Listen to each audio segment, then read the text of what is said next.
¿Mm? Buenas noches, ingeniero. Buenas noches. Hoy les vamos a presentar los temas que abordamos la semana 4 en geometría analítica y trigonometría descriptiva. Bueno, primero vimos ángulos y también vimos la introducción a triángulos. Bueno, en este caso les voy a mostrar lo que es un ejercicio de ángulos. Básicamente ese es el dibujo original con varias paralelas, con dos paralelas. Nosotros hemos nombrado a las paralelas L1, L1', L1, a otra paralela L3, conjunto con L4, L5. De ahí la original que nos da el dibujo, que es esta recta L2. Y pues bueno, nos da este ángulo recto, 90 grados, en el que tenemos que hallar dentro de este triangulito pequeñito el ángulo de X. La única hipótesis que nos dan es que la medida de este ángulo 2 es igual a 54, por lo que la suma de estos dos ángulos es 54, así que cada uno es 27. Más adelante vamos a ver bien ese proceso. Bueno, como dije anteriormente, realizamos construcciones de paralelas para así poder ubicarnos mejor, cada recta con un color diferente, porque el ingeniero nos había nombrado que se puede distinguir de mejor manera las rectas y sus diferentes ángulos. Entonces, con proyección también de esta recta de 90 grados, podemos dar con este ángulo de 180 grados que se forma aquí en esta recta.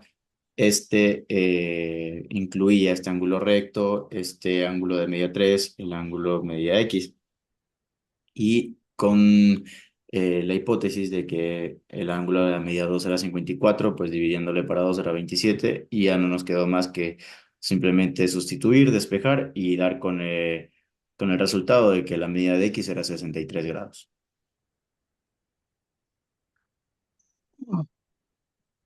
Buenas noches, yo voy a hablar sobre otro ejercicio de ángulos. Entonces, este ejercicio nos dice que la hipótesis que S, que es la longitud de arco, es igual a 3 medios del radio y la medida del ángulo 2 es igual a 2 veces la medida del ángulo uno.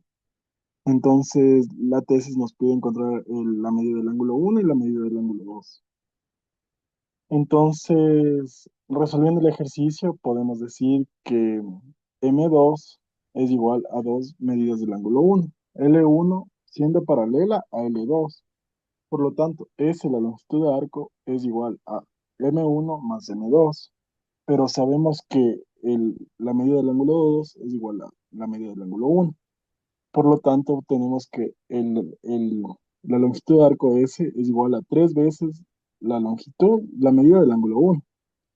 De ahí hacemos la transformación bueno, ¿qué digo? Encontramos el radián, que nos da un ángulo de 180, y luego encontramos la medida de la longitud de arco, donde nos dice que mide 85,54. Entonces, reemplazando en, en la hipótesis que tenemos, entonces podemos reemplazar esa.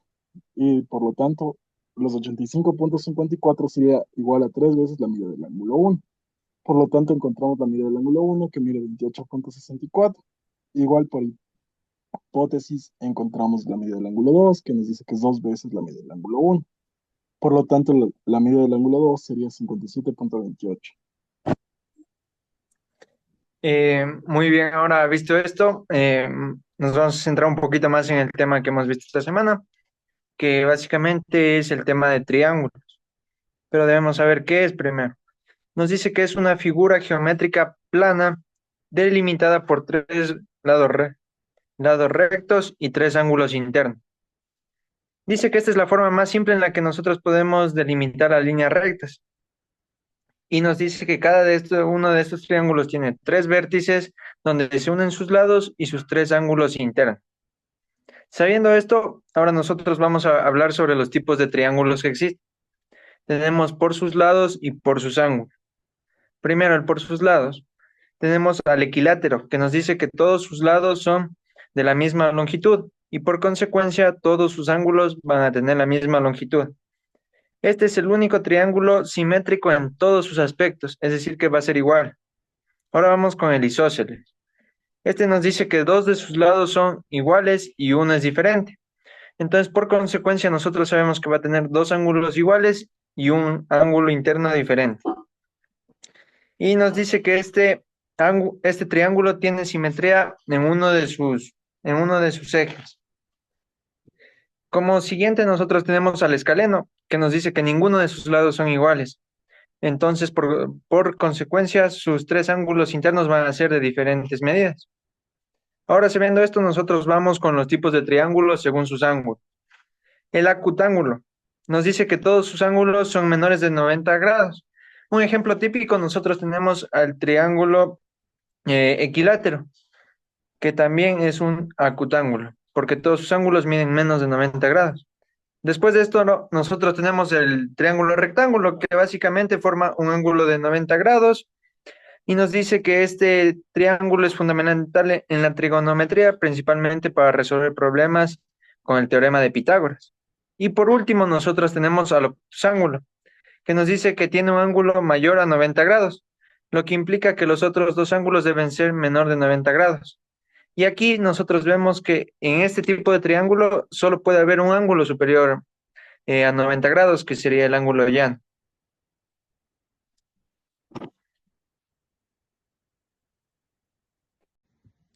Este tema de triángulos nos puede servir en ingeniería civil y uno de ellos es aplicando en cálculo de distancias y alturas. El teorema de Pitágoras permite calcular distancias indirectamente. Por ejemplo, al medir la altura de un edificio o la distancia entre puntos difíciles de alcanzar, se puede aplicar el teorema de combinación con la trigonometría para obtener estos valores.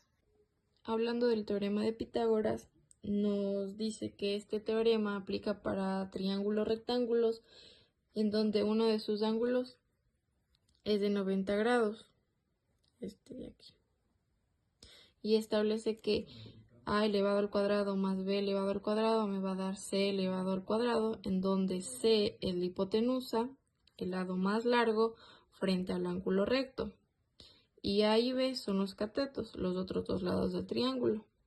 Esto permite calcular un lado si conocemos los otros dos, lo cual es muy útil muy útil en problemas de construcción y ingeniería civil. Bueno, yo voy a hablar sobre las propiedades de los triángulos y un poco sobre el teorema de Pitágoras.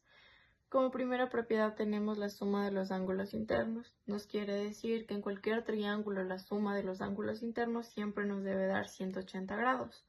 Como segunda propiedad tenemos lados y ángulos. Esto nos quiere decir que en un triángulo el lado opuesto a un ángulo mayor siempre es el más largo. Esto implica que los dos lados y ángulos están relacionados.